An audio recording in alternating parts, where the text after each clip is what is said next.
पंडित को बुला के फेरे पड़वाए, नहीं तो मैं ऐसा कर लूँगी वैसा कर लूँगी। क्योंकि मैं तो राजनीति में मंत्री था, घबरा गया, मैंने फेरे पड़े। तो कहीं ना कहीं भय और डर मेरे अंदर समा गया, निर्णय लेने की क्षमता मेरी कहीं ना कहीं चली गई, और उस नाते से मैंने उनके साथ फेरे पड़े। और आपके संबंध ही नहीं इस लेडी से, आपके साथ रही क्या ये? मैंने कहा एक रात का प्रूफ कर दे, एक जगह का प्रूफ कर दे। नहीं, साथ रहे, इस बीच खुद ही बोल रहे कि मैं 1 घंटे 2 घंटे इसके साथ कहीं रहा हूँ। मैं तो कभी साथ रही कभी इंदौर में साथ रहा हूँ, देवास में साथ रहा हूँ। देवास में मेरा मतलब शादी कर ली है लेकिन रिलेशन नहीं थे? कभी नहीं रहे। तो पूछो भाई, सिर्फ फेरा पढ़ लेने को अगर शादी कहा जाएगा तो अभी आप मेरे को नहीं, किसी सामान्य आदमी को कुछ तो लड़ाओगे। और रोज टीवी चैनलों में देखने खबर आती है कि पिता का घर है, लेकिन मेरे बड़े भैया रहते। मैं तो जिस दिन कांग्रेस ज्वाइन की थी उसी दिन मैं निकल गया था।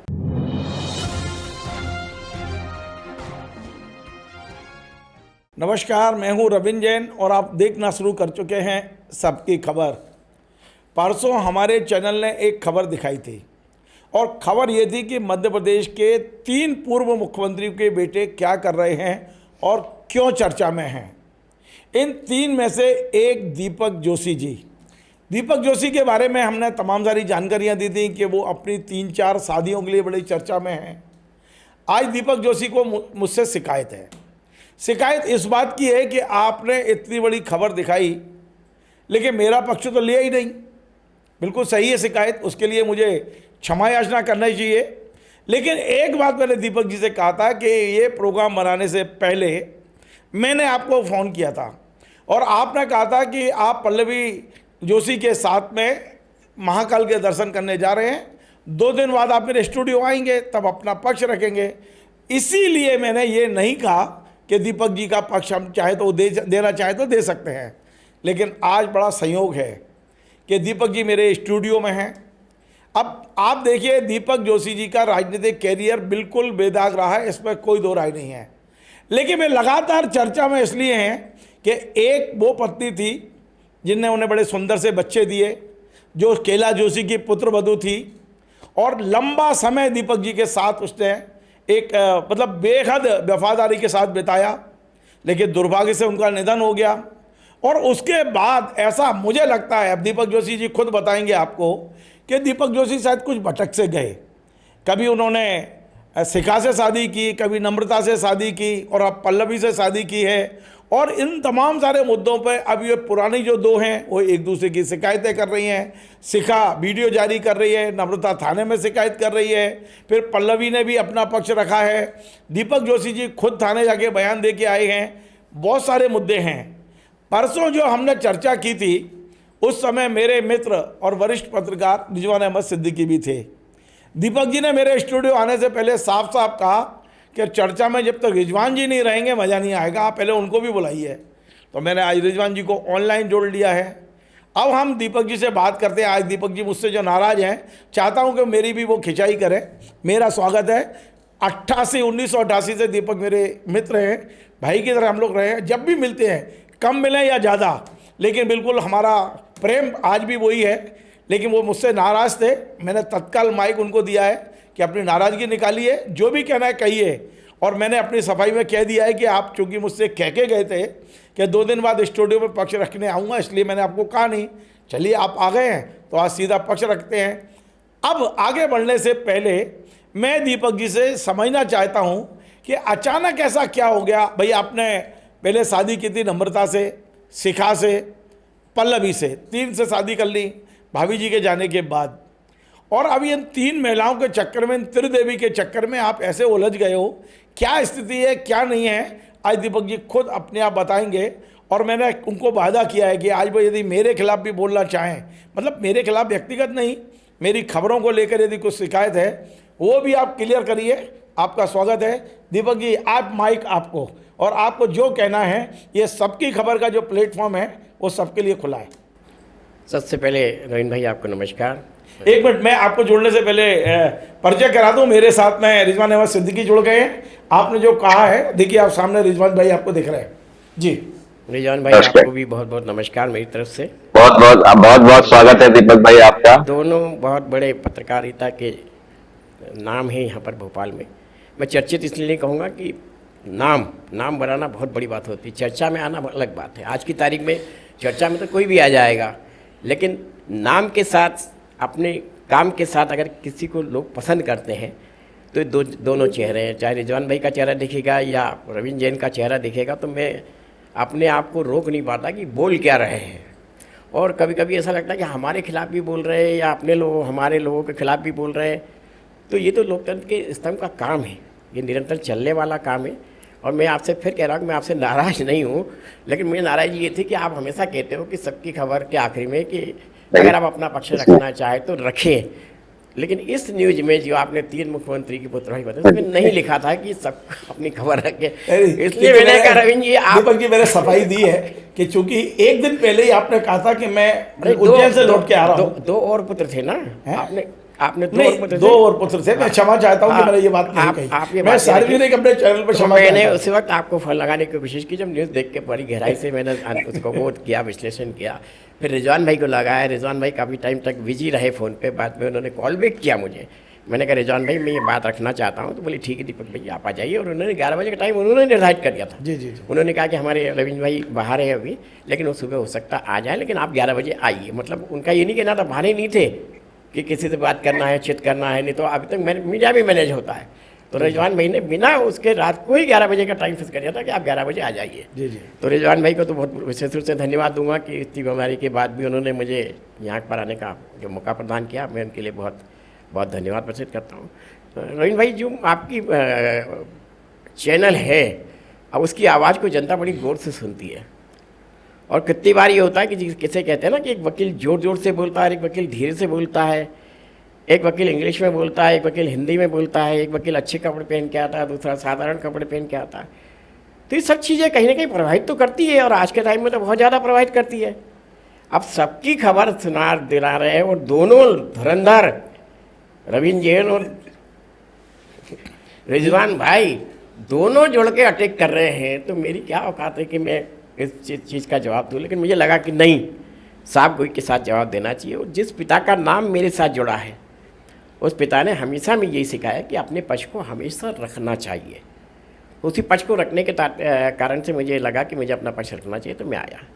आपने सबसे पहले अपनी खबर बोला कि आप 3 मुख्यमंत्री के बारे में बोलेंगे, तो मुझे लगा कि एक मुख्यमंत्री तो मैं आ गया, पक्का आ गया। पूर्व मुख्यमंत्रियों के बारे में लिखा था, अब मुझे लगा 2 और कौन है, तो जिज्ञासा मेरी जागृत हुई। लेकिन बाद में वो भी क्लियर हो गया कि कौन कौन मुख्यमंत्री थे। 3 बीजेपी के आपने लिखे, और तीनों एक ज़माने में मध्य प्रदेश में जनसंघ और बीजेपी को स्थापित करने में अपना पूरा जीवन समर्पित करने वाले व्यक्तित्व रहे हैं, और तीनों की अपनी अलग अलग विशिष्ट पहचान है। आपने लिखा कि तीनों मुख्यमंत्री ने अपने उत्तराधिकारी को उतार दिया राजनीति में।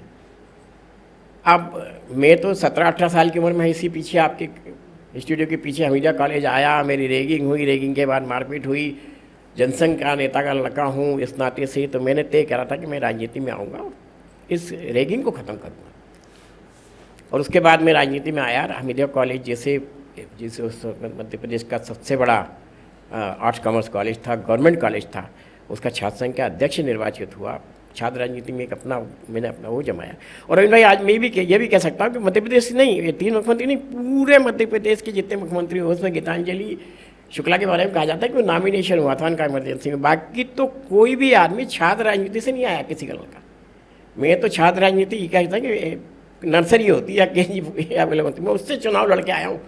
तो मैं ये दावे से कह सकता हूँ बाकी मुख्यमंत्री के पुत्रों के बजाय मैं सिलेक्शन से नहीं आया, मैं इलेक्शन से आया हूँ। मैं इलेक्शन पे विश्वास रखता हूँ। दूसरा इलेक्शन मैंने बरकतुल्लाह विश्वविद्यालय इसी का चुनाव लड़ा, पहला गैर कांग्रेसी और आखिरी गैर कांग्रेसी अकेला दीपक जोशी है जो इलेक्टिव होके चुनाव आया, सिर्फ अकेला। बरकतुल्लाह विश्वविद्यालय में कभी बीजेपी का कोई आदमी इलेक्शन होके नहीं आया। उस एग्जीक्यूटिव काउंसिल में सीनेट का चुनाव भी जीता, इसी का चुनाव भी मैं जीता।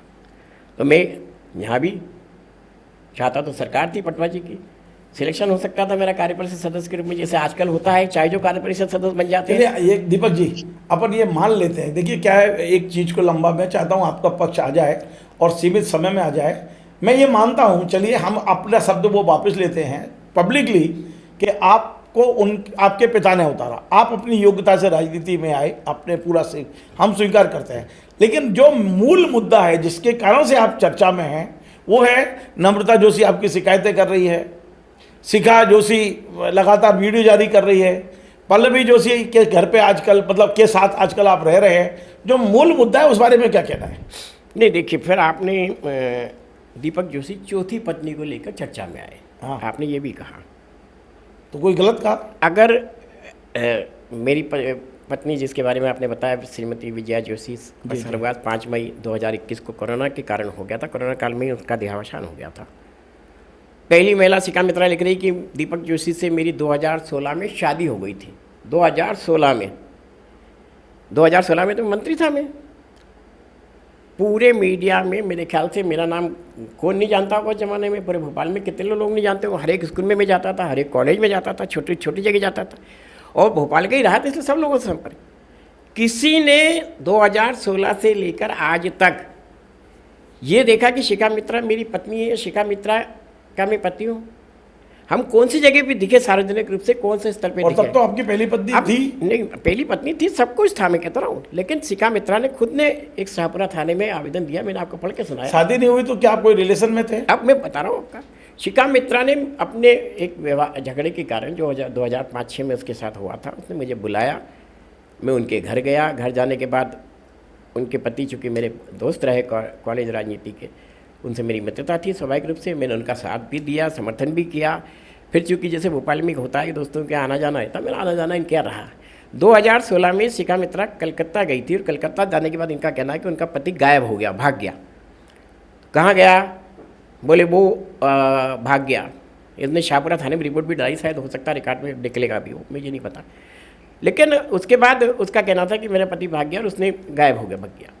अब चूँकि परिवार का आना जाना था, मेल जोल था, तो मैंने कहा आप चिंता मत करें, जो भी होगा मदद हम आपकी करेंगे, आप उसको ढूंढने में मदद करेंगे। लेकिन एक बार उसने मुझ पर इतना दबाव डाला घर में आने के बाद, उसने घर के सारे तले वाले लगा लिए और चक्कू और ब्लेड रख ली कि आपको मेरे साथ शादी करना पड़ेगी। तो मैंने कहा भाई मेरी ये कब की बात है? 2016 की। मैंने कहा 21 जनवरी या 21 दिसंबर जो भी तारीख थी। तो मैंने कहा भाई मेरी तो पत्नी है, मैं आपसे कैसे शादी कर लूँ? नहीं बोले आप मेरे को कम से कम ये रहेगा कि ज़िंदगी भर आप मेरा साथ दोगे, मैं अपनी जिंदगी उस पर रहूँगी, तो आप मेरा साथ दो। मैंने कहा संभव नहीं है। एक पंडित उन्होंने पहले से बुला रखा था, कपड़े आप देख ले कि शादी का ड्रेस का मेकअप नहीं है। उन्हीं के घर में 12 शिवालय के बेडरूम के अंदर उन्होंने पंडित को बुला के फेरे पड़वाए। नहीं तो मैं ऐसा कर लूँगी, वैसा कर लूँगी, क्योंकि मैं तो राजनीति में मंत्री था, घबरा गया, मैंने फेरे पड़े। इसमें कोई न था, मैं न अस्वीकार नहीं। एक मध्य प्रदेश के मंत्री जो पद पे थे, उसकी जबरन शादी कराई गई, ये कह रहे हो आप? शादी, चूंकि मैं बता रहा हूँ ना, फेरे पड़े आप कह रहे हो? लोक लाज के घेरे से क्या करेगा आदमी? और उस समय पिताजी जिंदा थे, पिताजी का नाम था, हम डरते थे, माताजी थी। आपने डर के वजह से शादी तो की? कहीं ना कहीं भय और डर मेरे अंदर समा गया, निर्णय लेने की क्षमता मेरी कहीं ना कहीं चली गई, और उस नाते से मैंने उनके साथ फेरे पड़े। फेरे भी कोई नहीं कह सकता कि विवाहित, उसका कोई प्रमाण मेरे ख्याल से कोई दे देगा, क्योंकि फिर इसकी जो रील थी वो भी उनके लड़के ने बनाई थी। ये सब हुआ। इसके बाद उसने मुझसे कुछ व्यवस्थाएं मांगना शुरू की, जो मुझसे बन सकता था मैंने करने का प्रयत्न भी किया, उसमें कोई मैं असंभव नहीं निकालता। उन्होंने खुद ने अभी शाहपुरा थाने में जो आवेदन दिया उसमें ये कहा कि दीपक जोशी ने एक पत्नी मतलब मुझसे 16 में शादी की, और 16 में शादी के बाद नम्रता जोशी से शादी की, उन्होंने खुद ने लिखा। अब नम्रता जोशी और शिखा मित्रा दोनों मिल जाती है, क्योंकि एक तरफ तो नम्रता के खिलाफ, आपने शिखा का तो बता दिया, नम्रता का क्या था? नहीं, नम्रता के खिलाफ शिकायत की, मैं बता रहा हूँ ना आपको। नहीं, आपके नम्रता की दोस्ती या परिचय कब हुआ, और उससे क्या कोई शादी की थी आप? नहीं, दो एक जैसे लोग मिल जाते हैं, इसका मिलन मैंने दिखाया कि नम्रता और शिखा आज दोनों मिलके वार कर रहे हैं, वो मिल सही गए तरह हैं। से। लेकिन नम्रता से क्या आपकी शादी हुई है? नम्रता जोशी खुद कहती है कि मैं 2016 में आपसे मिली थी, आप मंत्री थे, मेरे पिताजी, इसके पिताजी हमारे यहाँ के सिरोलिया गाँव के रहने वाले हैं, रमाकांत जोशी जी। हमारे घर के सामने से निकलते थे, हमारा परिचय भी था क्षेत्र के आने के कारण, तो उनका अक्सर आना जाना था। तो उनका क्या 2016 में, 2020 में ये मेरे पास आई थी पहली बार नम्रता, और पूरा कपड़ा बंधा हुआ था इसके ऊपर, मैंने इसका चेहरा भी नहीं देखा। और इसने शुरू किया कि मैं नाम लेना नहीं चाहूँगा क्योंकि सारे दिन उससे करना ठीक नहीं, एक विधायक के खिलाफ जो टिकट का दावेदार है, कुछ मेरे पास उसके वो हैं, तो मैं आपको देना चाहती हूँ और आप इस लड़ाई में लड़ो, क्योंकि उसने मुझे जब मैं 16-17 साल की थी तब मुझे उठाया था और मेरे साथ गलत काम किया, और लगातार मेरे साथ संबंधों में रहा है वो। तो मैंने कहा आप आ जाइए, अपन देख लेंगे, बात कर लेंगे। लेकिन उसके बाद वो गायब हो गई 2020 में। 2021 में मेरी पत्नी की डेथ हो गई। 21 के बाद 22 का साल सामान्य रूप से चलता रहा। लगभग 22 के आखिरी में नम्रता फिर मुझसे जुड़ी और उसका कहना था कि मेरे पास बहुत से सबूत थे, क्योंकि फिर वो विधायक को टिकट की दावेदारी थी 23 की, और मेरी भी दावेदारी थी, क्योंकि अब तब मैं बीजेपी उसी सीट से मैं बीजेपी में ही था तब। तो उसको लगा कि आदमी काम का आ सकता। तो उसने कहा कि आप ऐसा है, तो मैंने कहा बताइए क्या क्या बातें हैं। अब उसने जो बातें बताई, एक तो उसने बताया कि चंदाना में कोई ज़मीन खरीदी थी मेरे नाम से 5 लाख की, और वो उसने ऐसा करा वैसा करा ये करा, 55 लाख रुपए में हो गई थी और बेच दिया उसने। दूसरा, उसने कुछ सबूत दिए जिसमें उसका कहना है कि जो विधायक रहे हैं, अभी भी हैं वर्तमान में, उनकी पत्नी ने ये मुझे दिए हैं। तो उनकी पत्नी क्यों देगी भाई? तो बोले मैंने कुछ ऐप ऐसा रहता है जिसमें विधायक की और विधायक की पत्नी दोनों के फ़ोन मिल जाते हैं, उसकी पत्नी सब बातें सुनती। विधायक एक नहीं 4-4 महिलाओं से बातचीत करता है, बड़ी अंतरंग की बातें करता है, वो सब उस महिला ने टेप कर ली और वो चाहती थी कि आप इसे कुछ न कुछ करने का कोशिश करें। हमने कोशिश भी की, ये बात भी सही है पॉलिटिकल रूप से। उसके बाद नम्रता 23 का चुनाव आया, मैं चुनाव लड़ा, चुनाव हार गया, जिसमें शिखा मित्रा कहती कि मैंने पैसा खा लिया, क्योंकि चुनाव में राजनीतिक पार्टियां फंडिंग करती और इसका ये मानना है कि कांग्रेस ने जो फंड दिया वो उनके कारण मिला। अब ठीक है, वो उनकी जिम्मेदारी, और फंड राजनीतिक फंडों का हिसाब किताब क्या होता है तो दुनिया सब जानती है, आप भी जानते हो, मेरे को इससे मतलब नहीं है। चुनाव हार गया, मैं बहुत डिप्रेस भी था थोड़ा सा, इसमें कोई शक की बात नहीं। अब चूँकि कांग्रेस जैसी पार्टी में था, अब मैं बीजेपी तो विरोध झेल ही रहा था, लेकिन कांग्रेस में भी बहुत से विरोधी थे मेरे। केवल दिग्विजय सिंह जी और कमलनाथ जी का छत्रछाया मेरे पे रही, इसमें कोई गलत वो नहीं, अतिशयोक्ति। तो हमेशा उन्होंने मुझे एक पितृवत सहयोग दिया, दोनों ने मेरे को जितना सहयोग दे सकते थे। लेकिन इनके बाद मैं अकेला महसूस करता था। मैं कुछ जगह गया भी तो मुझे ऐसा लगा कि मैं ज़बरदस्ती आ गया लगता है यहाँ पर, ऐसा कुछ लगता था। तो मैं राजनीतिक माहौल में कहीं आपाधापी में था, लेकिन ऐसा कहते हैं कि जब आप थोड़ा सा डिप्रेस हो तो आप या तो पेड़ पौधों की तरफ चले जाओ, नहीं तो फिर गांव में चले जाओ। तो मैं गांव वालों से मिलना जुलना सहजता रखता था, करने की कोशिश करता था। 23 के 24 में नम्रता ने कुछ नज़दीकियाँ मुझसे बढ़ाई। लगातार शिकायतों के मामले से ये मेरे पास आती थी और कितनी बार मुझे कहती थी कि इंदौर उनका घर है संचार नगर में, किराए का, ऐसा उसका कहना कि किराए का, उसमें मैं रहती हूँ 7-8 साल से और वहीं आप आ जाया करो। तो मैं 2-4 बार से कागज़ लेने गया, लिए मैंने कागज़। इस बीच ये इसने कहा कि मैं काउंसलर भी हूँ, अच्छा बोल, इसकी प्रेजेंटेशन भी बहुत अच्छी है। मूंगफली ग्रुप जो चर्चित कहा गया है, एक पेपर ने तो आज लगाया कि आज पूरे उसमें मूंगफली चर्चित है। तो मैंने कहा बड़ी अच्छी बात है भाई, पेपर इतना स्तरीय भी हो सकता है कि मूंगफली को चर्चा में बना सकता है, बनाए, मेरे को कोई दिक्कत नहीं उससे मेरे को। तो उसमें मूंगफली करके ग्रुप बनाया, उसमें ड्राफ्टिंग जो है वो सब नम्रता की है, शिखा के नाम से लिखती लेकिन नम्रता लिखती है। उसने मुझे कहा कि आपकी संपत्तियों पे शिला चोट कर रही है। एक बार शिखा ने बोला कि वो गहने कहाँ हैं तुम्हारी पत्नी के, सब गहने लेके आओ मेरे पास। तो वो सब मैंने इसको सुनाया नम्रता को, मैं देखो इसी एक छोटा सा सवाल बीच में रोके, क्या कभी नम्रता से भी शादी हुई जैसी शिखा से आपने कहा है? मैं आ रहा हूँ वहीं पे। नम्रता ने फिर 24 में कहा कि देखिए ये गहने और प्रॉपर्टी सब मांग लेगी आपसे, तो ऐसे दृष्टिकोण में आपको एक काम करना चाहिए कि आप विवाह कर लें। तो मैंने कहा मैं इस का हूँ नहीं कि विवाह कर लूँ। मुझे एक काम करो, आप और हम मिलके किसी जगह फेरे पढ़ लेते हैं और वो फोटो पल्लवी को भेज, इसको शिखा को भेज देते हैं। तो मैंने कहा कैसे संभव होगा? बोले नहीं, अपन थोड़ा सा कर लेते मैरिज, क्योंकि इसकी बातचीत कहीं ना कहीं वो थी, मैंने कहा था ना बातचीत करने पर। तो उसने मुझसे कहा और उसी ने कोई मंदिर मैनेज किया भोपाल में, वहाँ फेरे पड़वाए। अब फेरे में कौन थे? वो गवाह अगर वो दे दे, परिवार का कोई आदमी नहीं, उसके परिवार का कोई, शादी में तो परिवार के लोग तो होते हैं 1-2 लोग, उसके परिवार में 5-6 बहनें हैं, काका है, चाचा है, सब है। मेरे परिवार में कोई शादी का वो फेरे हुए। फेरे के बाद वो तत्काल यहाँ से निकली और निकलते ही उसने गाड़ी में मुझसे बोला कि आपको देवास जाना, मैं देवास छोड़ देती हूँ। और देवास उसने छोड़ा, खुद की गाड़ी थी वो, उसकी मेरे को नहीं पता किसकी गाड़ी थी, बड़ी गाड़ी थी। उसने मुझे देवास छोड़ा, देवास छोड़ के वो इंदौर चली गई। बाद में शिखा को जब हमने भेजा तो उसमें कोई असर नहीं हुआ। तो हमने कहा अब क्या करा जाए? तो ये बोली कि मैं कुछ ना कुछ रास्ता निकालूंगी। एक दिन इसका फ़ोन आया कि मैं शर्मा टाइपिंग इंस्टीट्यूट विधानसभा के सामने, जहाँ टाइपिंग वाले और वो लगे रहते हैं सारे, पुरानी विधानसभा के सामने, वहाँ मौजूद हूँ, आप वहाँ जाइए। मैं गया तो इसने कुछ कागज़ लेके रखे थे और बोले कि आप एक काम करें, इस पर दस्तखत कर दें। मैंने क्या है? बोले बच्चों को संपत्ति से दूर रखने का। क्योंकि प्रेजेंटेशन अच्छा था, थोड़ा परेशान भी था, असहज भी था, तो मैंने उसमें दस्तखत कर दिए। मतलब आपकी पूरी संपत्ति में आपके बच्चों को भी बेदखल कर दिया? नहीं, बच्चों के मतलब बच्चों के खिलाफ सिखा कुछ नहीं करेगी, इसलिए मैंने ये कानून का सहारा लिया और इस पर आप दस्तखत कर दें ताकि आपकी संपत्ति सिखा हाथ नहीं लगाएगी, आपके बच्चों को मिल जाएगी। तो मैं उसकी बातों में आया, मैंने दस्तखत कर दिए। दस्तखत करने के बाद उसने कागज़ लेने की कोशिश की तो कागज़ उसने दिए, लेकिन किस्मत से मैंने पढ़ लिया तो उसमें आया कि नगर निगम में विभाग के रजिस्ट्रेशन है, तो मेरा फ़ोटो लगा हुआ, इसका फ़ोटो लगा हुआ नम्रता का। तो मैंने वहाँ उतरते से कहा कि भाई ये क्या काम कर रही हो आप, रजिस्ट्रेशन क्यों करवा रही शादी का? बोले नहीं ज़रूरी है। तो मैंने कहा मैंने पढ़ लिया है, तो आप विवाह का रजिस्ट्रेशन करा, बच्चों का क्या है इसमें? तो कह लेंगे मैं हंगामा कर दूंगी, मैं भी हल्ला मचा दूंगी, मैं ऐसा कर दूंगी। ये कब की बात? ये जनवरी की 2023 26 की 25 की 2025 14 फरवरी 2024 को इसने फेरे पड़े मेरे साथ। अच्छा। और 2 या 3 जनवरी 25 को इसने रजिस्ट्रेशन करवाया शादी लगभग 11 महीने बाद। वो कागज भी आप देख सकते हो उसमें 11 महीने बाद। हाँ लगभग 11 उसने रजिस्ट्रेशन कराया, क्योंकि उसमें नहीं है मेरा रजिस्ट्रेशन कराया, इस साल में नहीं करा, बहुत उस टाइप की लड़ी है, तो उसने मेरे से रजिस्ट्रेशन करवाया। तो मैं अब चूँकि हाँ हंगामा होता है, आप तो जानते हो मैं भोपाल का किस प्रकार का आदमी हूँ, तो मैं डर गया, घबरा गया। तो 2-3 दोस्त भी आए, मैं अगर चाहूँगा तो वो दुकानदार टाइप है वहाँ बता भी देंगे तो भाई क्या हो गया क्या, मैंने कहा नहीं कुछ नहीं बात है, हमारे आपस की बात है। मैंने वहाँ दस्तखत करे, दस्तखत करने के बाद इसने गवाह भी जो मेरे साथ थे लोग, क्योंकि मेरे एक परिचित के लेबर थी उसमें कुछ काम करने वाले लोग थे, उनको गवाह बना लिया, उनको गवाह बनवाया इसने, गवाह बनवाया। अब वो गवाह थे, मैं गवाह दस्तखत करा, ये तो गवाह तो ले नहीं सकती थी, तो उसी वक्त मैंने दस्तखत करा, ये दस्तखत कर दो इस पर।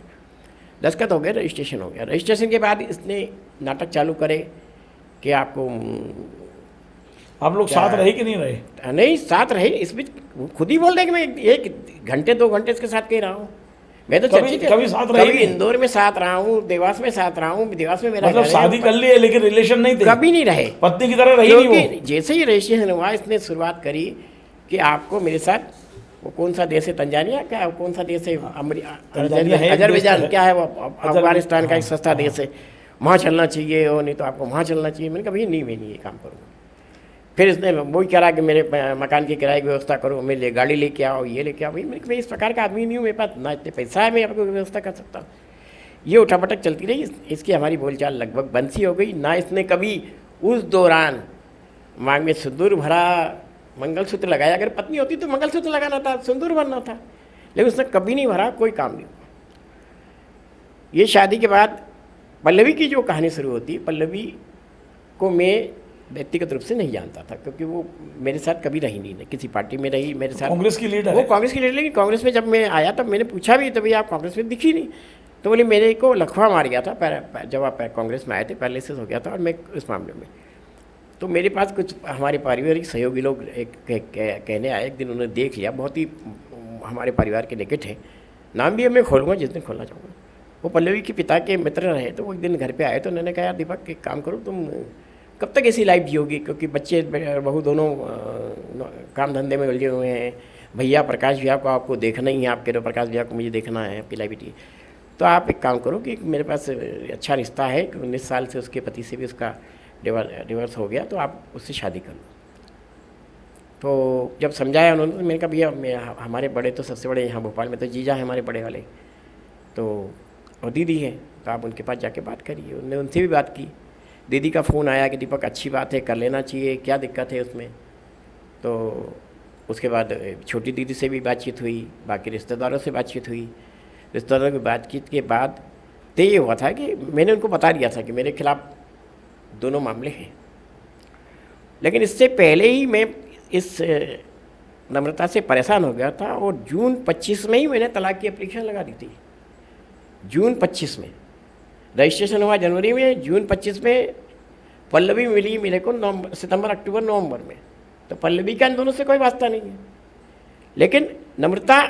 आपने किस कोर्ट में लगाया तलाक? मैं भोपाल कोर्ट में लगा हुआ है, केस चल रहा है। नहीं, अब उसने वो चूँकि बहुत ही वो है, उसका एक वकील कोई मित्र है जो उसको लगातार सहयोग करता है। 5 पेशियाँ हुई, अनिल श्रीवास्तव हमारे वकील थे, थोड़े से हमारे मित्र भी थे, हम मित्रता में बह गए, वो 5 पेशी में गए ही नहीं हमारे मित्र।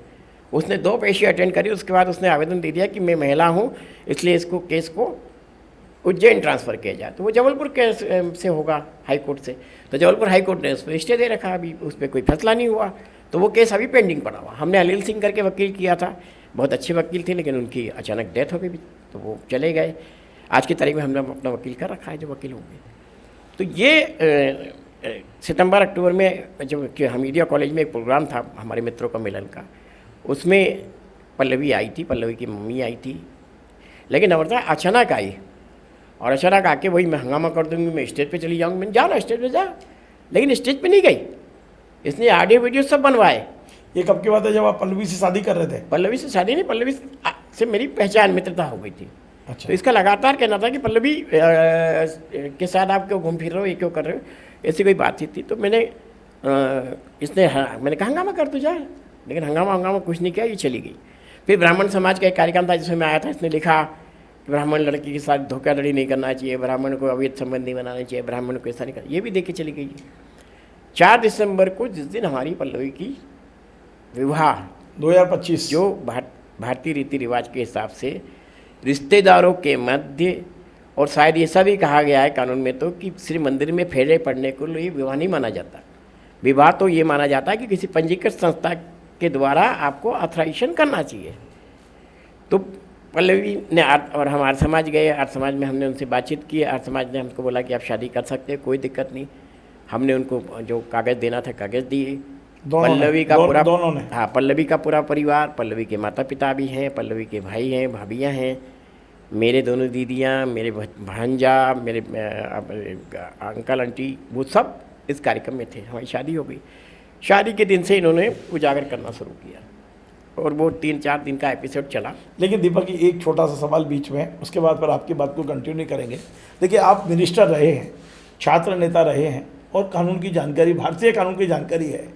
आप जब 6 महीने पहले तलाक का केस लगा चुके और वो ख़त्म नहीं हुआ है, आपका औपचारिक तलाक नहीं है, तो क्या भारतीय कानून के अनुसार बगैर एक पहली पत्नी को तलाक दिए दूसरा विवाह कर सकते हैं? देखिए आज की तारीख में यूट्यूब पे और इस पे सारे चैनलों पे ये जो रहते हैं लोकल दिखाते हैं, एक पत्नी के रहते हुए आप दूसरी शादी कर सकते हैं, आप ये कर सकते हैं, आप वो कर सकते हैं। मेरे को ये लगा यूट्यूब नहीं सुनिए, मैं आपको रविंद्र जी में कह मेरे वकील से मैंने जब बात की तो उन्होंने कहा नहीं, आपने अगर लगा दिया है और आपके संबंध ही नहीं इस लेडी से, आपके साथ रही क्या ये? मैंने कहा एक रात का प्रूफ कर दे, एक जगह का प्रूफ कर दे। बोले जब आपके साथ रही नहीं, और उसके बाद हरियाणा दिल्ली कोर्ट ने फैसला भी दिया कि जब दोनों के बीच संबंध ही नहीं 6 महीने से, तो तलाक क्यों मंजूर नहीं किया जाएगा। उस समय पेपर आया था एक, तो उस आधार पे हो गया था। तो उसने मुझे कन्विंस कर दिया कि आपका तलाक हो जाएगा, आपको कोई दिक्कत नहीं, आप शादी कर सकते हैं। जब मुझे वकील ने कह दिया तो मैंने शादी की। मैं सही बता रहा हूँ, मैं वकील का जानकार इतना नहीं, हालांकि LLB किया है, रविंद्र कॉलेज का LLB किया है, उसको आगे खोलना नहीं चाहता, लेकिन उन्होंने कहा कि आप कर सकते हैं, तो शादी हुई हमारी। उसके बाद ये सारा मामला चला। इन सब मामलों के साथ साथ सबसे पहले इन्होंने पल्लवी के खिलाफ शिकायत की। किसने? शेखा ने थाने में जाकर मेरे खिलाफ शिकायत की। ये मेरे ख्याल से होगी बात दिसंबर की। आवेदन दिया इन्होंने शाहपुरा थाने। मैं जिस हैसियत का हूँ, मैं चाहता तो थाने नहीं जाता, मैं बोल देता कि नहीं मैं नहीं मिला, लेकिन मैं गया थाने। और थाने में गया नहीं रविंद्र भाई, जिस हमें महिला सब इंस्पेक्टर ने बयान के लिए बुलवाया था, उसी दिन उससे हमने पूछा था कितनी बजे आ जाए, तो उसने बोला कि आप 11 बजे आ जाइए। मैं शाहपुरा थाने 11 बजे पहुंचा। जिस मैडम को बयान लेना था वो खुद 12 बजे आई। 12 बजे आने के बाद चूँकि उनकी आपसी जो रहती है वो करना था उनको जरूरी, तो उनका कहना था वो चाबी नहीं है अभी जिसमें कागज़ हैं आपके, तो आप इंतजार करिए। हम 1 घंटे तक वो बाहर बैठे मंदिर में बैठे रहे। एक पल्लवी थी आपके साथ? पल्लवी हम दोनों बैठे रहे मंदिर में, और मंदिर के बैठने के बाद हमने बयान दिए, करीब 1.5 घंटा पूरा बयान लिखा उन्होंने। ठीक है, हमने कहा कोई कार्रवाई जो बात मुझे कह रहे हैं ये सारी बयानों में कह चुके हैं, है ना, आप देख लेना। तो मैंने कहा भाई ठीक है, पुलिस का अपनी कार्रवाई होगी, प्रोसीडिंग होगा। जब इन्होंने ज़्यादा अति कर दी तो हमने साइबर थाने में कंप्लेंट करी, और साइबर थाने के सुजीत तिवारी जो भी हैं अधिकारी, उन्होंने हमसे 3-4 बार बातचीत करी और बड़ा एश्योर किया कि आप तो बड़ी गलत बात है, तो सोशल मीडिया पे ऐसी चीज़ लिख नहीं सकते, ऐसा नहीं कर सकते। उसमें एक जगह लिखा रेपिस्ट दीपक जोशी, बाकायदा मेरा फोटो लिखा? शिखा मित्रा ने रेपिस्ट अपने नंबर से लिखा। मूंगफली दीपक ग्रुप शिखा मित्रा ने बनाया, नंबर आ रहा। वो सुजीत तिवारी जी को हमें बता दिया, सुजीत तिवारी कह रहे नहीं नहीं मैं करूँगा, बिल्कुल कार्रवाई करूँगा। तो अभी तक नहीं और करीब 15 दिन बाद सुजीत तिवारी ने फ़ोन उठाने बंद कर दिया हमारा। अब सुजीत तिवारी फ़ोन नहीं उठा रहा तो मरता क्या नहीं करता, कहावत तो वही। मैंने कहा चलो भाई अब साइबर के किसी बड़े अधिकारी से बातचीत करें। जैसे तैसे मैंने कोई पटेल है उनका नंबर लिया कि भाई ये उनके अधिकारी बड़े, इनके पास चला जाए। पटेल साहब से मिलने हम 2 बार खुद थाने गए। अखिल पटेल से? हाँ, अखिल पटेल से 2 बार मिलने गए। क्राइम ब्रांच के है जो भी है मुझे नहीं पता। तो उनसे मिलने गए कि भाई इनसे मिल लूँ, लेकिन वो थे ही नहीं ऑफिस में। ठीक भाई, पुलिस की नौकरी में कुछ नहीं कहा जा सकता कि कौन कहाँ काम करता है कैसा। फिर इनसे फ़ोन पे संपर्क करने का प्रयास किया कि पटेल साहब मैं आपसे मिलना चाहता हूँ, तो उन्होंने कोई जवाब नहीं दिया। फिर क्या करता, माननीय मकवाना जी से मिलने का प्रयास किया, पता लगा वो लंबी छुट्टी पे हैं, बाद में आएंगे। 2-3 बार मैंने टाइम भी नोट कराया। एक बार उनका टाइम जरूर आ गया था कि शाम को 6 बजे आ जाए, तो मैंने कहा मैं आज नहीं आ पाऊँगा, कारण कि मुझे बाहर निकलना है 1-1:30 बजे, तो मैं आवश्यक कार्य तो मैं नहीं आऊँगा। बाद में उन्होंने हमको टाइम दिया, उनसे मिले, उन्होंने हमारी बात को गौर से सुना भी। और चूँकि उन्होंने पूछा कि आपने कंप्लेंट कर दी, मैंने कहा सर हमने ऑलरेडी कंप्लेंट कर दी है। तो उन्होंने उसी वक्त पटेल को फ़ोन लगाया, बोला कि इस पर आप ध्यान रखें। तो मैंने कहा हम कब मिल रहे पटेल से? बोले 2-3 दिन बाद हम मिले। 3 दिन बाद हमने फिर पटेल से कांटेक्ट किया, तो वो कहने लगे कि हम तो कहीं बाहर है छुट्टी पे, 12 तारीख को मिलेंगे। 12 तारीख को फिर फ़ोन लगाया, तो वो कहने लगे आप मैं टेक्स्ट मैसेज कर दीजिए। तो मैंने कहा हम आपसे मिलना चाहते हैं। 3 बार मैसेज करने के बाद वो कभी नहीं मिले। फ़ोन पे तो उन्होंने चर्चा ही अखिल पटेल नहीं मिले, ना उन्होंने चर्चा की हमसे, फ़ोन पे चर्चा की। अब मुझे पता नहीं कि क्या है राजनीति का ऐसा कि मेरे जैसे आदमी की हालत है इस प्रदेश के अंदर। Makwana head of department, Akhil Patel head of district, Sujeet Tiwari head of crime थाना, साइबर। फिर उसके बाद हमको थाने इसमें बुलाया भी गया। फिर दोबारा टीआई ने बोला कि आप अपना आवेदन दे दीजिए। हमने टीआई को भी आवेदन दिया, दोबारा आवेदन दिया।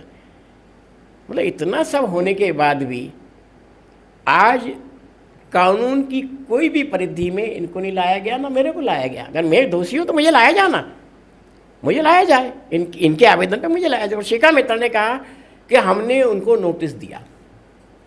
आप शिखा मित्र से पूछिए कि आपने कौन सा नोटिस दिया दीपक जोशी को। नोटिस होता वकील का, जिस पे वकील नोटिस देता, वो नोटिस होता। एक नोटिस नहीं दिया उन्होंने हमको। नम्रता ने 1 नहीं 3 केस हमारे लगा रखे हैं उज्जैन के अंदर। 3 केस, 3 प्रकरणों से लगा। तीनों में अपियर हो गए आप? तीनों में नहीं, एक पेशी पड़ी, हम उसमें अपियर हुए। उसका अगली तारीख आएगी, हम जाएंगे। आज जब मैं आपसे बात कर रहा हूँ तब आपकी वैधानिक पत्नी एक ही है जिसका नाम पल्लवी है? पल्लवी है। और आप उसके साथ खुश हैं? बिल्कुल, मैं उसी के साथ रह रहा हूँ, उसके घर पे रह रहा हूँ, क्योंकि मेरे पास इस वक्त घर है नहीं। पिता का घर है, लेकिन मेरे बड़े भैया रहते। मैं तो जिस दिन कांग्रेस ज्वाइन की थी उसी दिन मैं निकल गया था, तो मैं तो उस घर में रहता नहीं हूँ। हाँ, मिलने जरूर भैया से जाता हूँ। आपका तो रेवरा में भी घर है? रेवरा का मैं, चूँकि रवीन भाई हमारे पास इतना पैसा नहीं है।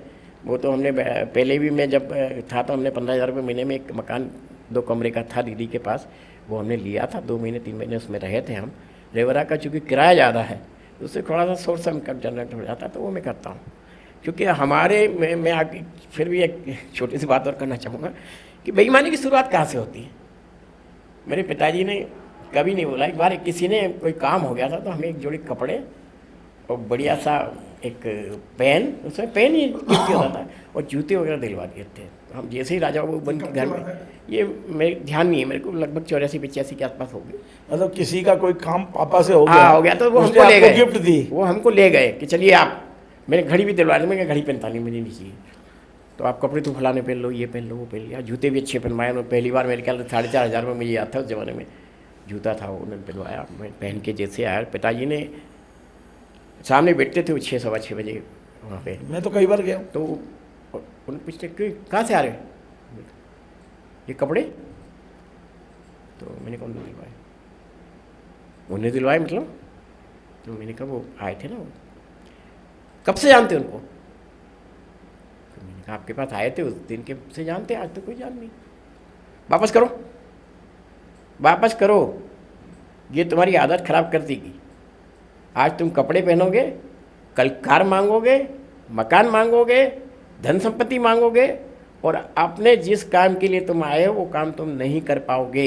ध्यान रखना, तुम किसी के प्रेशर में रह के काम करोगे, इसलिए ये चीज़ छोड़ो। और उसी वक्त उन्होंने वो कपड़े उतरवाए और वापस उनको बुला के दे दिए कि भाई तुम जानते हो कि जोशी जी का घर है, जोशी जी के घर पे सब चाहते नहीं होती है, ठीक है आप है आपने हमारा। पहने हुए कपड़े वापस किए, वापस किए उसी समय, वापस जूते वापस किए, जूते सब वापस करे। तो ये बात मैं कह रहा हूँ, वो दुश्मन केवल नहीं थे, ये नहीं थी, सब चाहते, ठीक है। तो मेरे पिताजी ने वो आदत डाल दी थी। तो मैं आज भी रहीन भाई जीन्स पहनता हूँ, 2 या 3 जीन्स मेरे पास है, 15 दिन पहनने वाला, शर्ट में लगझक पहनता नहीं हूँ। चलिए आपके एक प्रिय पत्रकार रिजवान अहमद सिद्दीकी काफ़ी टाइम से आपसे बात करने के लिए बैठे हैं। मैं चाहता हूं कि एक बार उनसे भी बात कर ली जाए, क्योंकि उन्होंने भी बहुत सारी बातें चैनल पे आपको लेके की हैं। रिजवान भाई, आपको आवाज़ आ रही है? बिल्कुल आ रही है।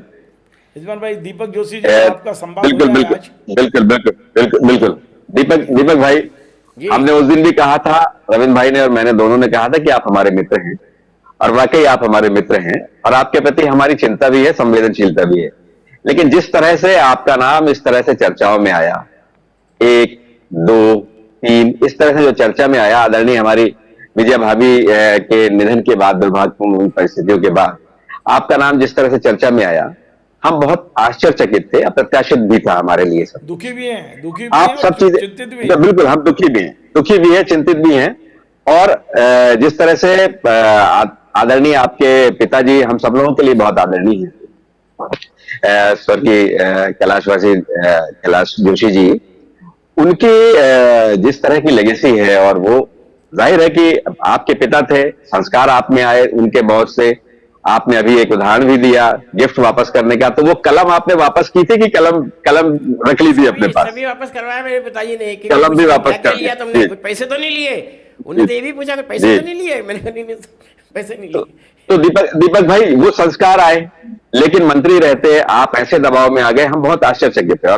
और दीपक जोशी कोई मामूली दाल भात जैसा व्यक्ति नहीं है। दीपक जोशी तो बहुत रिजवान भाई, जी जो व्यक्ति जी। पैसे के दबाव में नहीं आया, रिश्वत के नहीं आया, जी वो महिलाओं जी। के दबाव में कैसे आ गया?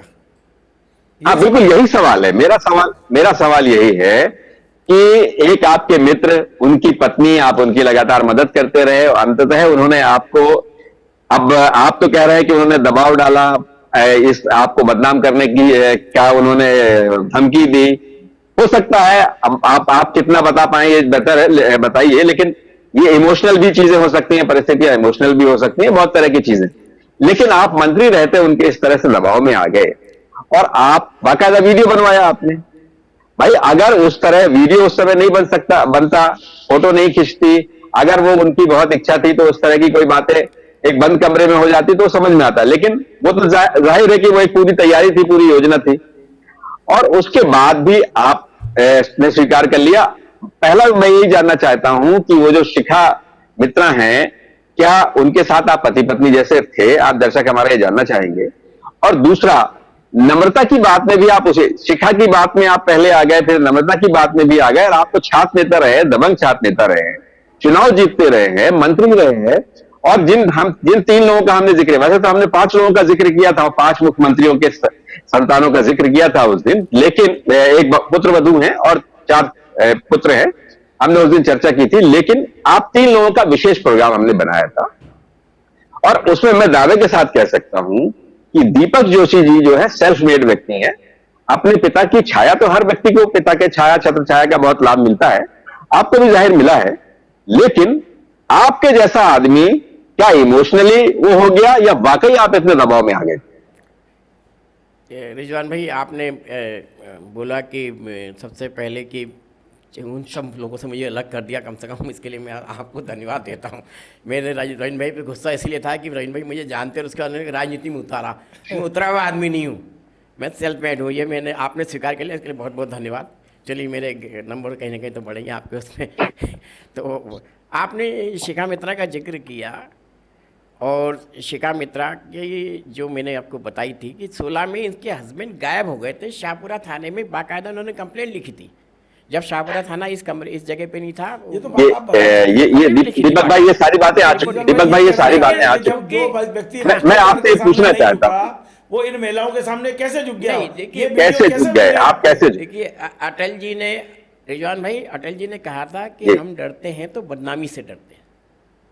जी ये आरोप जो है राजनीति को फेस करना और लोक लज्जा को फेस करना, जब आपने गलती नहीं की तो आप डरे क्यों? लोक लज्जा का फैसला करना कभी कभी दिक्कत वाला हो जाता है। घर का मामला अभी यहाँ पर मुझे बंद कर दिया जाए और बंद करने के बाद कहा जाए कि आपको ऐसा बोलना है, 2 लड़कों के सामने तो ठीक है, लेकिन कोई महिला होगी तो आप सोचो सहजता होगी क्या? असहज तो आदमी महसूस करेगा।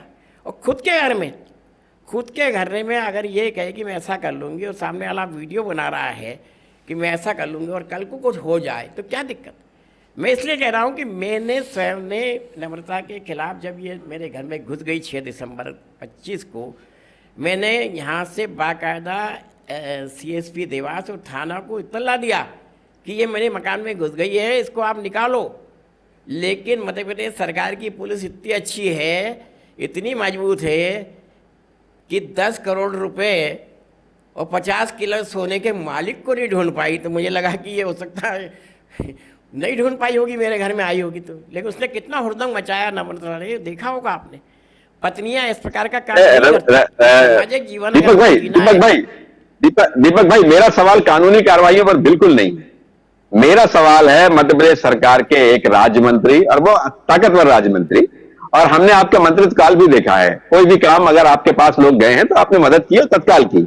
आप बहुत तत्परता से चीजें करते थे और टालते नहीं थे कभी। आप क्या इसी आदत की वजह से आप टाल नहीं पाए उस दिन? आप उनसे कह सकते थे शिखा से कि अभी रुक जाओ, बात करते हैं, एक माहौल बनाते हैं और बहुत अच्छे से करेंगे, या ऐसा करेंगे वैसा करेंगे, कुछ भी करके टाल सकते थे। लेकिन आप उनके घर गए, आपको इस तरह से ब्लैकमेल किया जाने लगा और आप फिर मान गए सब बातों के लिए, और आप सब चीजें आप बिल्कुल ऐसे मानते चले गए जैसे एक ऐसी परिस्थितियां हो गई जैसे आप कोई मामूली व्यक्ति, आप कोई मामूली व्यक्ति तो है नहीं। रिजवान भाई, जैसे कहा जाता ना कि एक गलती के बाद अगर उस गलती को आप ठीक नहीं करो तो गलती पे गलती होती है। मैं इसलिए कह रहा हूँ कि उस समय का वातावरण इतना असहज हो गया था, और आपको पता है कि मैं विधायक भी नहीं था, सांसद भी नहीं था, किसी राजनीतिक पद पे भी नहीं था, ना मेरे पास कोई व्यवस्थाएं थी। तो ऐसे दृष्टिकोण में मुझे लगा कि इस घबराहट में, और जैसे मैंने कहा कि बदनामी का डर, एक बहुत पाश इलाका था वो, मैंने कहा कल को कुछ हो गया, हंगामा हो गया तो क्या करना है, इसकी स्वीकार कर लो। मैंने स्वीकार किया। स्वीकार करने के बाद एक पति पत्नी का जो संबंध होता है वो अगर सार्वजनिक रूप से जहां तक चर्चा में अभी ये बात आई थी, मुझे लगता है आप 2016 की बात कर रहे थे, तब तो आप मंत्री थे ना? 2016 मंत्री था, बिल्कुल था। हाँ, वो पहली इसका पति भी था, लेकिन क्या पति प्लांट में गायब हुआ या इसने गायब करवाया मुझे नहीं पता। मैं इसलिए कह रहा हूं, नहीं तो उस समय के जो विवाह की ये जो फोटो वगैरह बनी है वो तो आपके मंत्री रहते बनी है। 16 की है ना, मैं बोलता रहा हूँ 16 में बनने वाले करवाए फोटो, क्योंकि इसने घर के ही है और उसके घर के ही तो वही आप दबाव में आ गए। वो परिस्थितियां तो आप बेहतर समझ सकते हैं। दूसरा ये, एक आप दूध के जले थे, छाछ भी फूक फूक कर पीता है दूध का जला, फिर वही चीज नम्रता के साथ हो गई, आपने बिना देखे साइन कर दिए। आप स्वयं मानिए कि अगर हमारी जगह आप होते तो क्या रविंद्र भाई या मैं हम ऐसी बात आपसे कहते? आपसे, हाँ, उसने जहां कहा बात आएगा, जाके रजिस्ट्रेशन कराया, फिर रजिस्ट्रेशन भी कराया आपने जाके। नम्रता वाला मामला, चूंकि नम्रता एक खुद को काउंसलर कहती है, MSW कोर्स किया है, बहुत अच्छी ड्राफ्टिंग करती है। ये जब शिखा का दबाव मेरे पे आया कि सोना दो मुझे, मकान दो मुझे, रेवाड़ा टाउन मेरे नाम करो, तो मैं घबरा गया था। और घबराने पर विचलित होने के बाद नम्रता ने जो अपना भ्रमजाल फैलाया, उसका ये कहना था कि आप एक फ़ोटो निकालो, क्योंकि पत्नी तो थी नहीं विजया। विजया जब तक थी तब तक तो शिखा की डिमांड भी नहीं रही। लेकिन जैसे ही विजया के जाने के बाद इसकी डिमांड बढ़ी और इसने लगातार, और 19 में ही शिखा मित्रा ने मेरा एक फ़ोटो वायरल किया था, जो इसके घर का ही, जहाँ शादी के फेरे हुए वहीं वो ड्रिंक और नॉनवेज दिखा दी मेरे हाथ में, उसी घर का फ़ोटो, एक ही जगह का फ़ोटो है। तो इसका मतलब क्या है? आज एक ही स्टूडियो की बातें 2 स्टूडियो में तो नहीं हो सकती। एक ही जगह, पर्टिकुलर जगह क्यों फ़ोटो खींचे गए? क्योंकि वो एक प्लांट में काम था ब्लैकमेल करने का। उससे मैं घबरा गया था, डरा था। नहीं, वो तो चलिए, हम आगे बढ़ गए, हम शिखा से आगे बढ़ चुके हैं। हो जाता तो असहजता में दीपक भाई हम शिखा से आगे बढ़ चुके हैं, हम नम्रता पर आ गए। राजी से मेरा गैर राजी से आपके फेरे तो चारों के साथ पड़े हैं? नहीं, देखिए मैंने कहा ना, फेरे चारों के साथ पड़े हैं। सार्वजनिक विवाह है, और विवाह के बारे में ऐसे कहा था, विवाह एक बहुत नहीं, बड़ी आप पहली को और चौथी को स्वीकार कर रहे हैं, दो के लिए आप कह रहे हैं कि जबरन फेरे हैं वो। बिल्कुल, क्योंकि विवाह एक पवित्र संबंध है। अगर आपने अग्नि को साक्षी मानकर फेरे पड़े हैं तो आप ईश्वर को साक्षी मानते हो। ईश्वर के सामने कई बात को आप झूठे नहीं बोलोगे। क्या पंडितों ने वो वचन करवाए साथ? इनसे पूछो भाई। सिर्फ फेरा पढ़ लेने को अगर शादी कहा जाएगा तो अभी आप मेरे को नहीं, किसी सामान्य आदमी को कुछ तो लड़ाओगे। और रोज टीवी चैनलों में देखने खबर आती है कि किस भी खबरें आती है। तो दीपक भाई नम्रता को लेकर, दीपक भाई नम्रता को लेकर मेरे दो सवाल है। इसका कार्यक्रम बहुत लंबा हो रहा है। हाँ, तो मैं बस मेरे दो सवाल है। दो सवाल और पूछ के खत्म करूंगा। पहला सवाल मेरा ये है दीपक रविंद्र भाई मेरे भी दो सवाल है, बस बहुत छोटे से, रिजवान बहुत भाई छोटे आपसे से। एक बात मुझे करना है। आपने जी। बोला कि कांग्रेस ज्वाइन की तो ये जोशी जी को भी ले गए अपने साथ। जी जी, आप मैं दूसरी का बताइए। चित्र ले नहीं गए। आप बताइए। आप चित्र ले गए थे, बेटा अपने आप चित्र ले पिता गए। का साथ नहीं रखेगा। मेरे पिता ने दिया क्या मुझे? अरे जी। कैलाश जोशी राजनीति के संत का नाम देने के अलावा उन्होंने दीपक जोशी को एक 3 कमरे का मकान, 3 कमरे का, और 4.5 लाख 5 लाख का बैलेंस, इसके अलावा कुछ नहीं दिया। जब मेरे पिताजी का नाम ही मेरे पास है तो उस नाम को उपयोग करने का अधिकार मेरा है। वो मेरा अधिकार है, उस अधिकार को कोई नहीं छीन सकता। और मैं इतना जानता हूं कि जिस प्रकार का व्यवहार, अभी नहीं खोलूंगा मैं रिजवान भाई। बीजेपी का अगला स्थापना दिवस है 6 अप्रैल 2027 को। आप 2027 को इसी चैनल पे मैं बैठूंगा आपके साथ, और कम से कम 10 नेताओं को मैं एक्सपोज कर दूंगा इसी जगह पे बैठ के। लेकिन दिक्कत यह है कि अपील, दलील और सुनवाई के बाद फैसला क्या होगा ये तो वो करते। तो मैं उसके लिए तैयार हूं, लेकिन मैं आज नहीं कर रहा हूं इन सब बातों को। तो मेरे पिताजी ने दीपक भाई कार्यक्रम बहुत लंबा हो रहा है, कार्यक्रम बहुत लंबा हो रहा है। या कांग्रेस में, एक मिनट रिजवान भाई, एक जी जी जी, बिल्कुल सवाल बिल्कुल। है। जी जी, आज की जी। तारीख में दीपक जोशी किस पार्टी में है, कांग्रेस या बीजेपी? नहीं, रिजवान भाई से वो भी मुझे पूछना था। आप पूछ कि लो। रिजवान भाई, आपने कहा था कि दीपक जोशी बड़ी कोशिश कर रहे थे बीजेपी में जाने की। आप तो नरोत्तम भाई जी के बहुत अभिन्न मित्र हो, वहाँ पे अक्सर अपनी मुलाकात भी हुई है। आप नरोत्तम जी से पूछ लेना या वी.डी. शर्मा जी से पूछ लेना। जी लोकसभा चुनाव के पहले ज्वाइनिंग टोली का जो मामला आया, वो ज्वाइनिंग टोली में मेरे पास फोन आया दोनों का, और उन्होंने कहा कि आप ज्वाइन करना। बाद में फोन आया कि आपको नहीं ज्वाइन करना, तो मैंने नहीं ज्वाइन की। ना मैं बीजेपी कार्यालय के पास पहुंचा, एक भी फुटेज मेरा कोई दिखा दे दुनिया का कोई आदमी, नरोत्तम जी के घर का दिखा दे, नरोत्तम जी मेरे पारिवारिक है, वी.डी. शर्मा जी पारिवारिक, इनके घर का दिखा दे कि मैंने चक्कर लगाया कि भाई मेरे को क्यों नहीं ले रहे हो, ले लो ले लो ले लो। मैं तो नहीं गया, जी जी। मैं कांग्रेस में ही काम कर रहा था। रिजवान भाई का जवाब ले लो। मैं कांग्रेस में ही काम कर रहा दोनों था। मुद्दों पे देखिए रिजवान भाई, एक फिर बुधनी का चुनाव आया। मैं बुधनी के चुनाव में कांग्रेस के नामांकन में था, राजकुमार पटेल जी की रैली में था। उस रैली का जो भाषण था, वो भाषण लगा कि बीजेपी को कहीं ना कहीं परेशान कर सकता है। तो बीजेपी के 3 लोगों के फोन मेरे पास आए कि यार भैया बहुत हो गई, अब ठीक है अपने परिवार में लौट के आ जाओ। तो मैंने कहा ठीक है, आप कहोगे तो मैं आ जाऊँगा। मैं कहाँ का सीन है आपको खुद पता है, कौन कौन वहाँ मौजूद था ये भी आपको पता है। इसके बाद फिर मुझे घर बैठा दिया रिजवान भाई। इसके बाद भी कोई कह दे कि मैं बीजेपी कार्यालय गया हूँ, तो एक बार मैं जरूर गया हूँ, जब मैंने माननीय वी.डी. शर्मा जी प्रदेश अध्यक्ष थे और उनसे कहा कि मुझे आपसे मिलना है। फ़ोन लगाता था, मेरे टाइम में भी मिलता था, तो मैंने कहा मुझे आपसे मिलना है। तो उन्होंने उस दिन वो प्रोग्राम में मिल गए थे, नेपाली समाज का एक प्रोग्राम था गोविंदपुरा में। तो उन्होंने कहा आप आ जाइए। मैं ऑफिस में गया तो मैंने कहा भाई मेरी ज्वाइनिंग का क्या है? तो बोले दीपक जी भाई साहब ऐसा है कि आप ज्वाइन तो हो गए हो, लेकिन पार्टी से पूछा नहीं गया, इसलिए संगठन बहुत नाराज़ है। तो मैंने किससे नाराज़ है? बोले जिनने आपको कराया। तो मैंने कहा यार उनकी गलती, मेरी गलती नहीं, तो मैं आज क्या हूँ? तो बोले आप तो घर के हो, छोड़ो उस बात को, अभी आप रहने तो शांत रहो शांत। तो मैं शांत बैठ गया। उसके बाद हेमंत खंडेलवाल जी बने हुए, हेमंत खंडेलवाल जी से भी यही बात करी, इनसे अपने शिव प्रकाश जी से यही बात करी, अपने BL संतोष जी से यही बात करी, सिर्फ यही बात करी। इसके अलावा मैंने कभी सार्वजनिक रूप से इसका कोई वो नहीं किया कि मैं बीजेपी में घुसना चाहता, आना चाहता हूँ।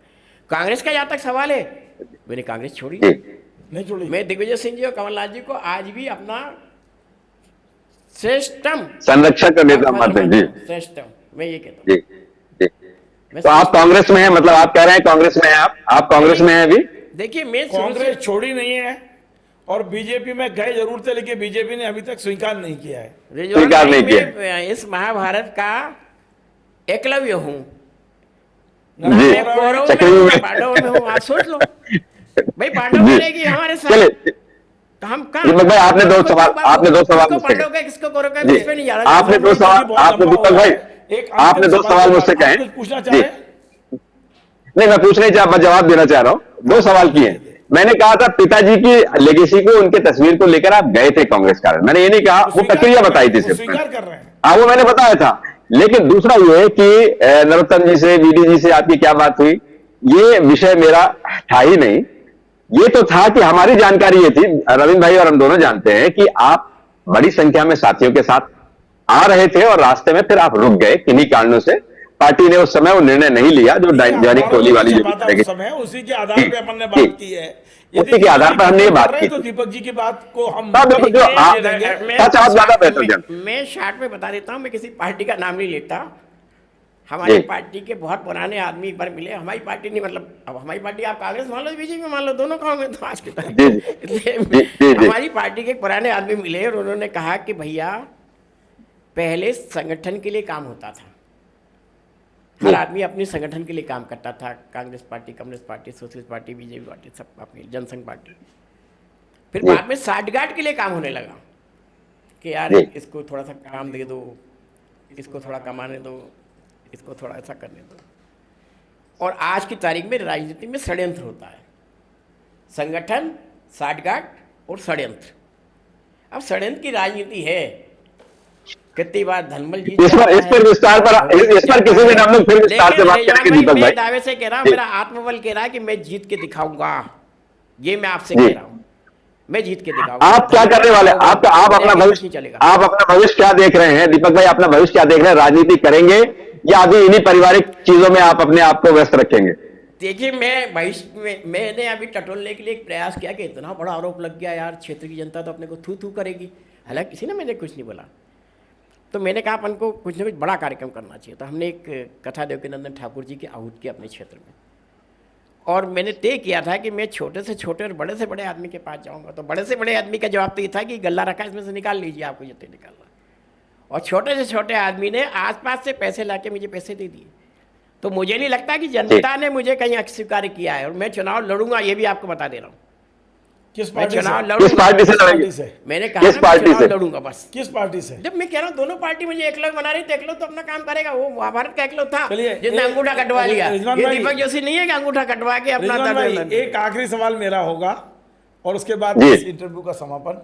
बस आखिरी सवाल, सच सच बताइए, ये दस्तावेजीकरण है, पल्लवी का साथ अंतिम सांस तक देंगे, और अब आपकी जो पत्नी है वो पल्लवी ही रहेगी अंतिम सांस तक, या फिर कोई कि पल्लवी ने भी जबरदस्ती शादी कर दी, जबरदस्ती फेरे हो गए मेरे? मैंने कहा ना, आज पल्लवी के भविष्य के बारे में भी मैं पूछ रहा हूं। मैं शिखा के साथ रहा हूँ या नम्रता के साथ रहा हूँ तो बात ठीक थी। मैं पल्लवी के साथ रह रहा हूँ 6 महीने से। मैं पल्लवी के घर 107 वाइसराय पार्क, उसी में रह रहा हूँ। वहाँ के कॉलोनाइजरों के साथ मैंने होली खुश खेली। हैं आप? होली खेली वहाँ पर। खुश हैं उनके साथ? उनके साथ रह रहे, उठ रहा। उनका बच्चा जो है वो अपनी पढ़ाई उनके कर रहा साथ है, खुश हैं आप? मेरे बच्चे अपने पढ़ाई कर रहे हैं। तो इसमें पारिवारिक रूप से कहीं कोई वो नहीं है, और हम सब लोग मिलके इस चीज़ को एंजॉय कर रहे हैं। और मैं तो रवीन भाई सिर्फ यही कह सकता हूँ, मुझे तो पिक्चरों देखने का भी बड़ा शौक़ रहा है। पिक्चरों में खूब काम, वो देखने के बाद लगता भी था कि मैंने ऐसे हीरो बने, ऐसे हीरो बने। लेकिन पुष्पा देखी मैंने, और पुष्पा की एक बात मुझे याद आती है। उसने एक डायलॉग कहा था, झुकेगा नहीं। उसने डायलॉग कहा था, नहीं झुकेगा नहीं, ये नहीं, मैंने उसने एक डायलॉग कहा था। उस डायलॉग को मैं अपने ऊपर लेके कहता हूँ कि दीपक समझकर सिर्फ दिया समझ लिया क्या, मैं फायर हूँ, फायर। क्या बात है। चलिए, आज एक लंबा इंटरव्यू है और मैं उम्मीद करता हूँ मेरे सारे दर्शक इस पूरे इंटरव्यू को अंत तक सुनेंगे। दीपक जी आज हमसे कुछ शुरुआत में नाराज़ थे, नाराज़ तो हो भी नहीं सकते, मेरे मित्र हैं, लेकिन हाँ, हमने एक इंटरव्यू दिखाया, हमने एक खबर दिखाई परसों, दीपक जी का पक्ष नहीं था उसमें। आज उन्हें भरपूर तरीके से अपना पक्ष रखा है, और मैंने भी आपके सारे सवाल जो जनता के मन में हैं पूछे हैं बिल्कुल बेबाकी से। मैं मानता हूँ दीपक जी कभी नहीं डरने वाले व्यक्ति हैं, पता नहीं कैसे 4 महिलाओं से डर गए, ना डरते हैं ना झुकते हैं। 4 नहीं, 2 महिला, 3 महिलाओं, 2 दो महिलाओं महिलाएं से, आप। चलिए 2 महिलाओं से डर गए। हाँ सही बात है, क्योंकि एक तो हमारी आदरणीय भाभी जी जिसके प्रति बहुत सम्मान है पूरे राजनीतिक लोगों का, तो कैसे 2 महिलाओं से डर गए पता नहीं, लेकिन दीपक जी ने आज बहुत सारी बातें कही हैं और ये इंटरव्यू नहीं है, ये मध्य प्रदेश की राजनीति का एक बड़ा दस्तावेज है। नमस्कार।